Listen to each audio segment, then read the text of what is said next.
देखिए हम आज स्टार्ट करना जा रहे हैं next chapter number 5, introduction to Euclid geometry. इसमें पहले क्वेश्चन का पहला पार्ट है। इसमें कहा है कि आप ये बताइए only one line can pass through a single point, कि एक बिंदु से केवल और केवल एक ही लाइन पास कर सकती है। वो कह रहा है कि इसके ऊपर आप अपनी जो है विचार दीजिए, तर्क दीजिए, रीज़न दीजिए। तो ये जो स्टेटमेंट है उन्होंने कहा है कि एक ही पॉइंट से सिर्फ एक सिंगल लाइन कैन पास कर सकती है, ये फॉल्स है, असत्य है। क्योंकि एक पॉइंट है उससे आप न जाने कितनी असंख्य लाइंस खींच सकते हैं, इनफाइनेटली मैनी। तो आप यहाँ पर लिखेंगे कि अगर आप इनफाइनेटली ऐसे लिखें, infinitely many lines pass through a single point,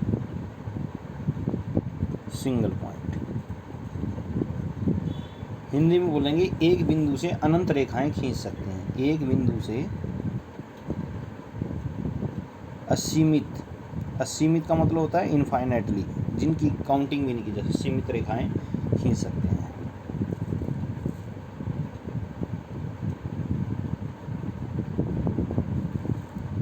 ये चीज़ें आपको जो है सीखनी चाहिए।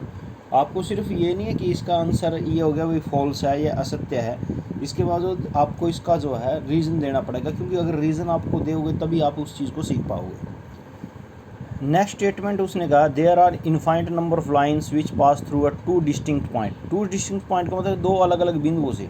मान लो आपके पास दो बिंदु हैं, ए और बी, इस तरह भी हो सकते हैं, आपके इस तरह से भी हो सकते हैं, कोई भी दो बिंदु। तो इन दो बिंदुओं से सिर्फ और सिर्फ एक ही लाइन खींची जा सकती है।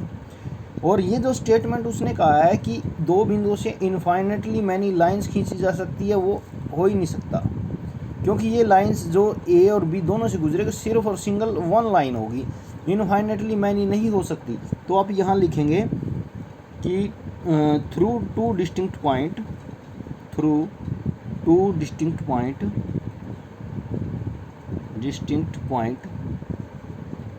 ओनली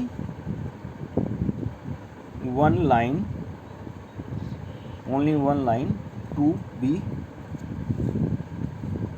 पास। सिर्फ एक ही लाइन जो है किन्हीं दो अलग अलग बिंदु सिर्फ एक और एक लाइन ही गुजर सकती है। नेक्स्ट जो क्वेश्चन है कि terminated line can be produce infinitely on both the side. मतलब ये कहने का मतलब ये है कि मान लो जो आपकी एक लाइन सेगमेंट था ए और बी, ये टर्मिनेटेड का मतलब होता है line segment. Line segment actually में होता है क्या है, लाइन सेगमेंट जो है एक लाइन का ही पार्ट होता है। मान लो ये लाइन थी इनफाइनेटली दोनों साइड, उसी का ही एक पार्ट होता है। वो आपसे पूछ रहा है कि क्या एक टर्मिनेटेड जिसके दो एंड पॉइंट होते हैं, क्या हम उसको दोनों तरफ बढ़ा सकते हैं? बिल्कुल बढ़ा सकते हैं जी। मान लो आपकी ये लाइन यहाँ थी, ए और बी था, लाइन सेगमेंट था ये, आपने इसको दोनों तरफ इनफाइनेटली बढ़ाते जा रहे हो आप, तो आप आसानी से इसको बढ़ा सकते हो। जब आपने on the both side infinitely आप इसको बढ़ाएंगे, एक्साग्रेट करेंगे, इनलार्ज करेंगे, तो फिर ये लाइन सेगमेंट ना रहकर एक लाइन बन जाएगी। तो ये चीज़ें हैं, ये आपका जो स्टेटमेंट है ये ट्रू है, सत्य है, कि आप जो हैं एक टर्मिनेटेड लाइन को आप दोनों तरफ बढ़ा सकते हो। देखिए नेक्स्ट स्टेटमेंट में उसने आपसे कहा है कि two circle of equal area will have the same radii या इक्वल रेडियाई।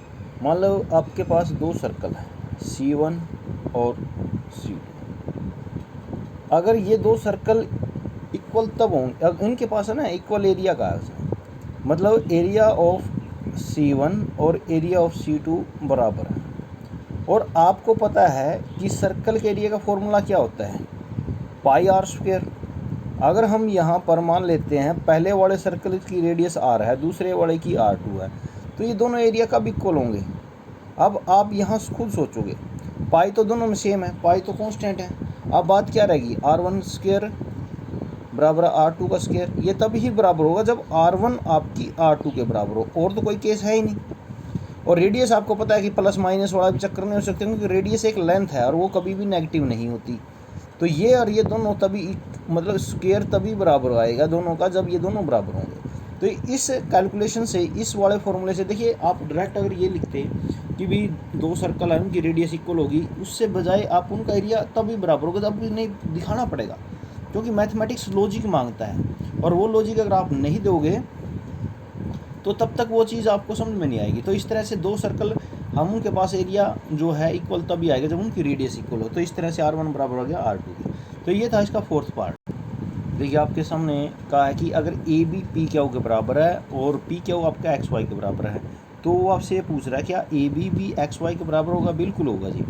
अगर आप देखो, अगर आपकी फर्स्ट वाली जो लाइन है वो दूसरे वाली के बराबर है, और दूसरे वाली जो है आपकी थर्ड वाली लाइन के बराबर है, तो सेपरेटली है ये। तो चीज़ें आपकी वैसे भी कॉमनली यूनिवर्सली ट्रूथ है कि अगर 2 लाइन की लेंथ पहली और दूसरी के बराबर है और दूसरे वाली तीसरी के बराबर, तो एक सिंपल सा लॉजिक है, एक कॉमन सेंस की बात है कि ए बी जो एक्स वाई के बराबर होगी ही होगी। तो ये चीज़ें हैं, क्योंकि अगर सेपरेटली एक दूसरे के इक्वल हो रही हैं तो वो आपस में भी इक्वल हो जाएगी।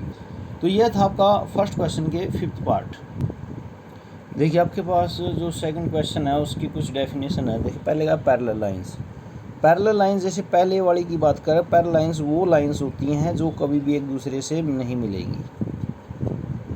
Never be meet each other, never meet each other.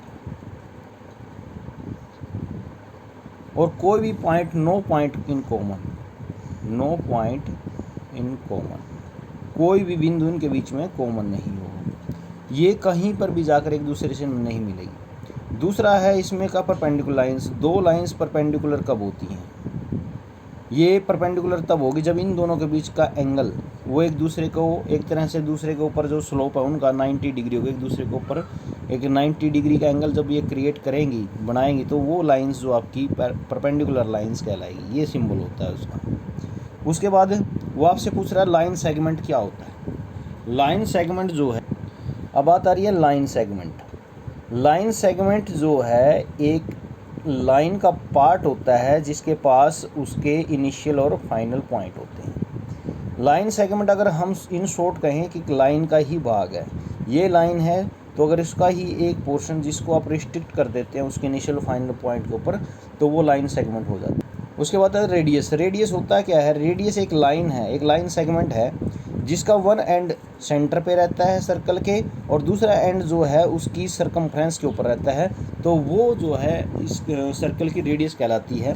दोबारा से रिपीट करता हूँ कि रेडियस जो है किसी सर्कल की एक लाइन सेगमेंट होता है जिसका 1 point centre of the circle रहता है, इनिशियल पॉइंट, और जो इसका टर्मिनेटिंग पॉइंट कह दो या सेकंड पॉइंट कह दो, वो उसकी सर्कल की सरकमफ्रेंस तक रहता है, तो वो रेडियस कहलाती है।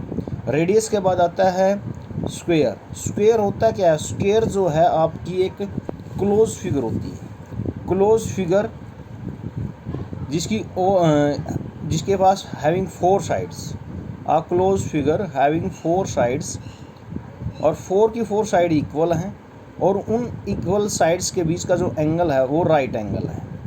यानी वो जो साइड्स हैं एक दूसरे पर 90 डिग्री, यानी परपेंडिकुलरली, वो लाइन सेगमेंट एक दूसरे के साथ परपेंडिकुलर लाइन सेगमेंट है, तो वो आपका जो फिगर जो है वो आपकी स्क्वायर कहलाती है।